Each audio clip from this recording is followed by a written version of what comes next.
Hey guys, so now let's do the next topic, which is the partial molar Gibbs energy, which is supposed to be a very important partial molar property.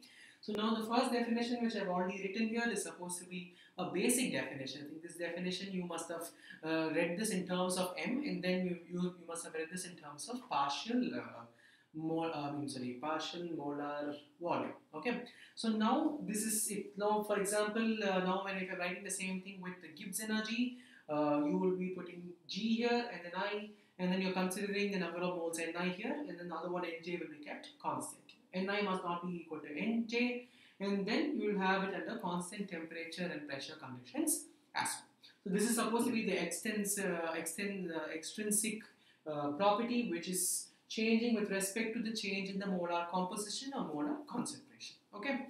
So now this is the basic definition. Now next we are supposed to write the same thing in the fundamental equation method. Okay, fundamental equation relation. So now there is a change, actual change in the molar property, which is equal to dou G by dou P temperature and Ni be constant dP plus dou G by dou P.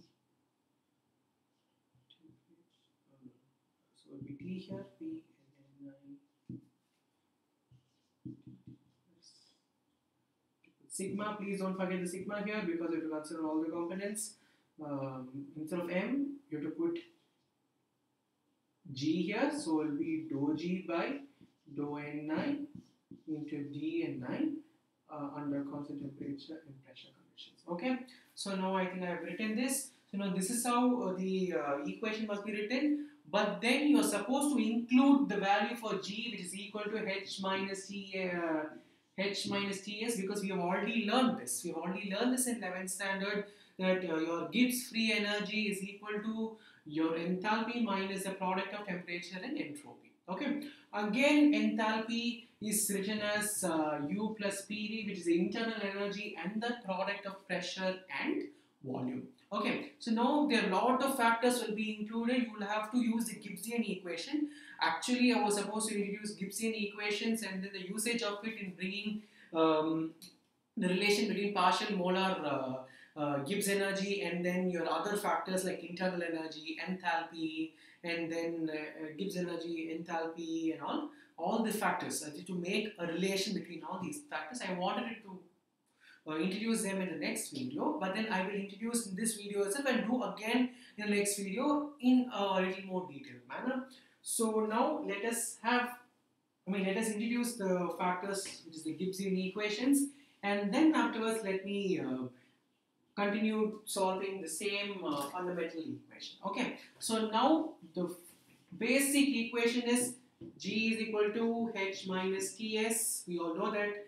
And then we have H, which is equal to U plus PV. We know that as well. Substitute this, and then one more thing which I wanted to say. U is equal to Q minus W.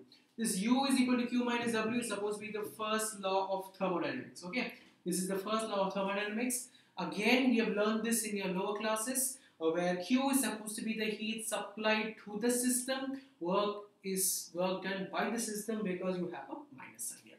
The actual law is plus or minus, but plus or minus Q, plus or minus W. But then we are considering a condition where your heat is given to the system and work is done by the system. So this is it. Okay. So now you need to know these things. Substitute these two equations in the first one.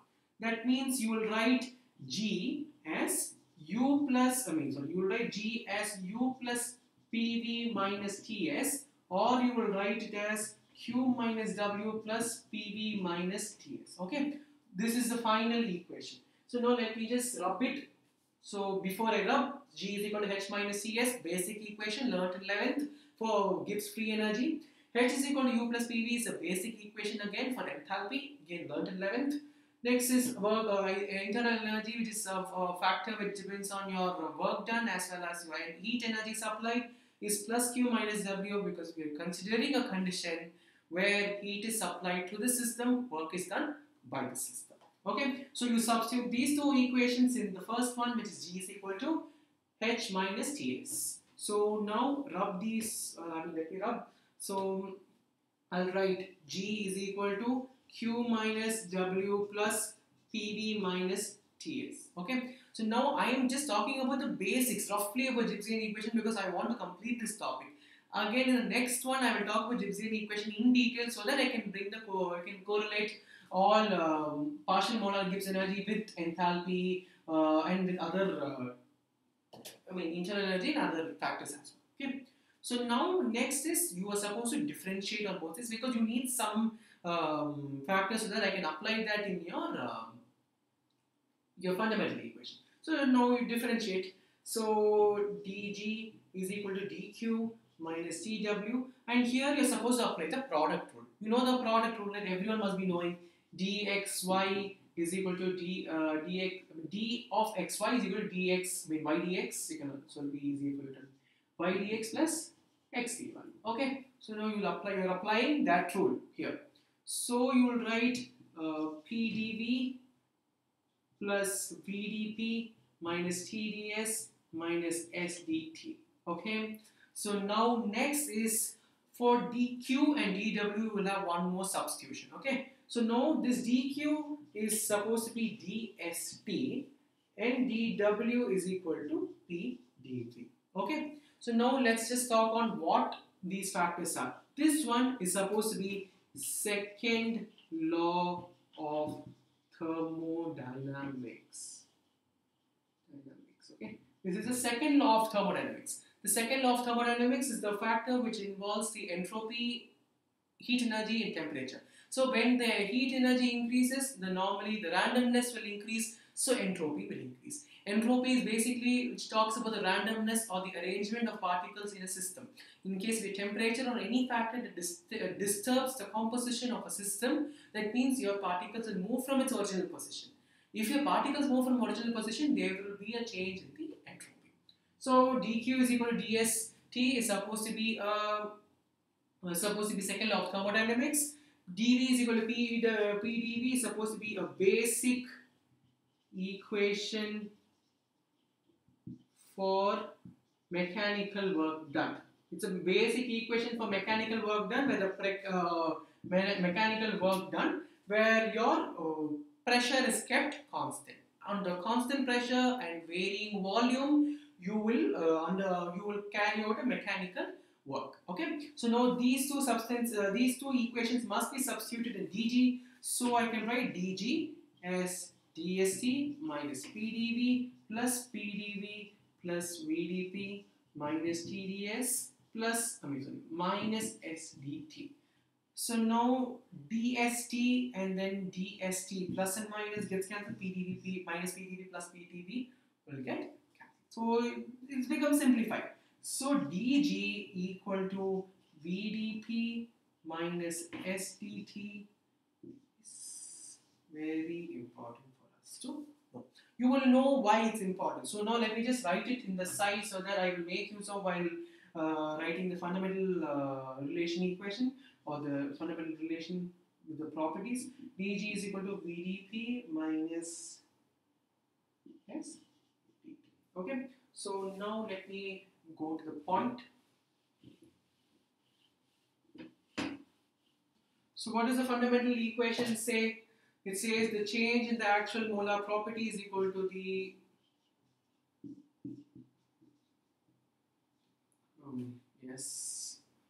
temperature.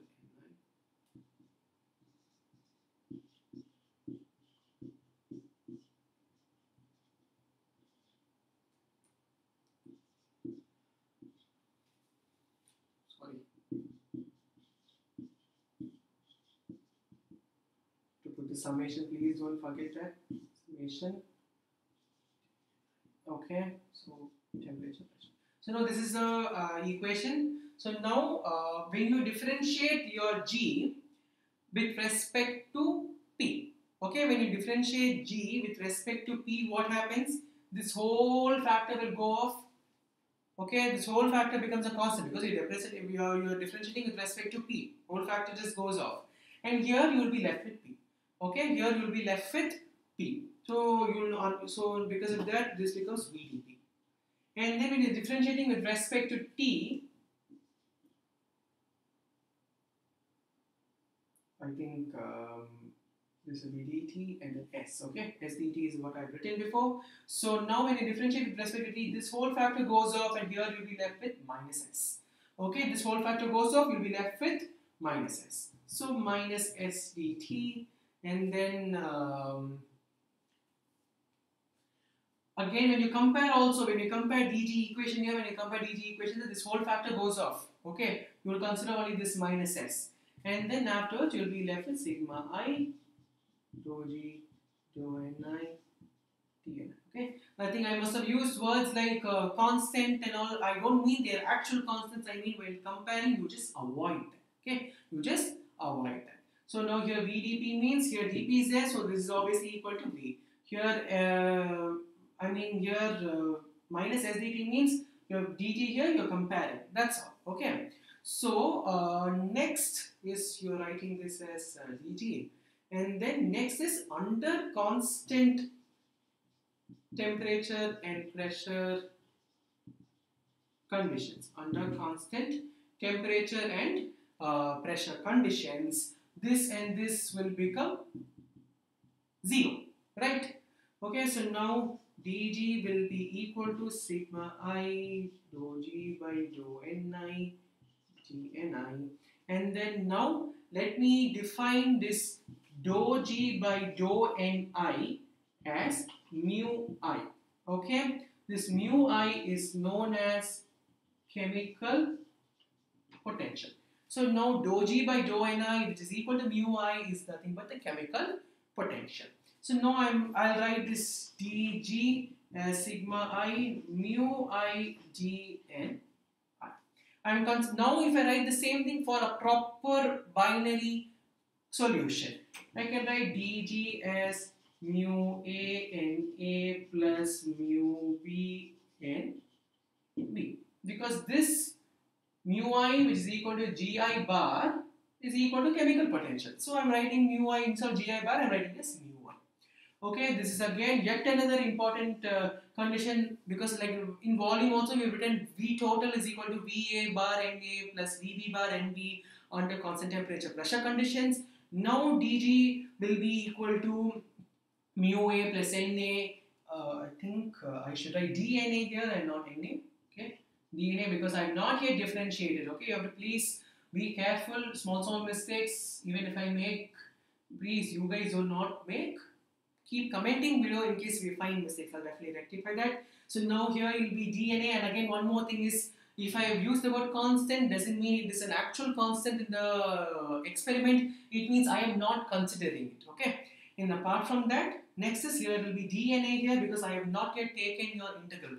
If I take integral and if I make it g, then I can write this as just n. Okay.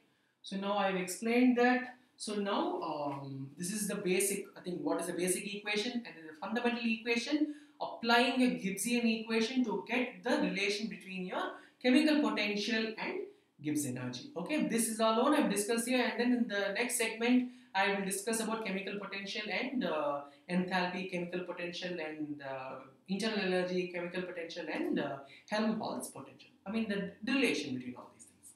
So before I wind up, let me end up with a very easy topic, which is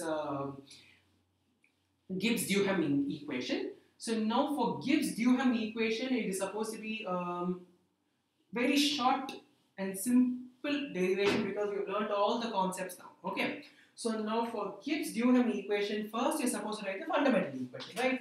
So now first, when you write the fundamental equation, will be let me write this in terms of m itself. Okay, so now so I can easily proceed. So now first or I think if I write this m, it will be easy, but then you will have certain other complications. So let me include the g factor here. So instead of including in the end, so now this is supposed to be the Gibbs-Duhem equation. So let me include the g factor in the beginning itself. So it will be dg is equal to dou g by dou p in the temperature.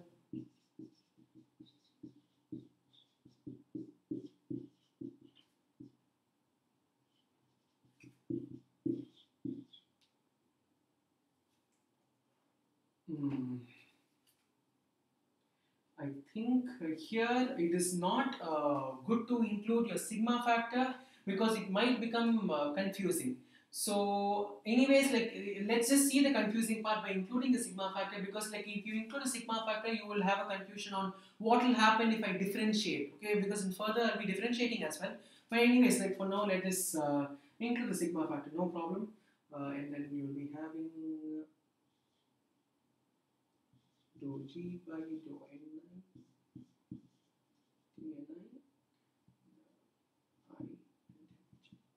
This is the Gibbs Newham equation. So now we've already done that before. Next, I'm writing G is equal to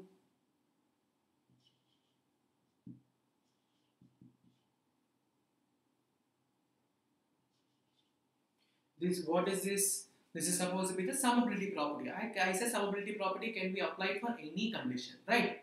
So now next, what am I supposed to do? I am differentiating summability property. Differentiating. That means I have to apply your multiplication property here. So I'll write sigma.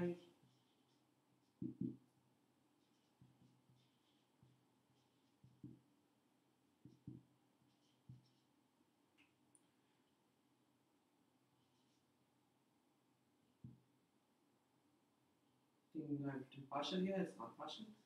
So now 1, 2.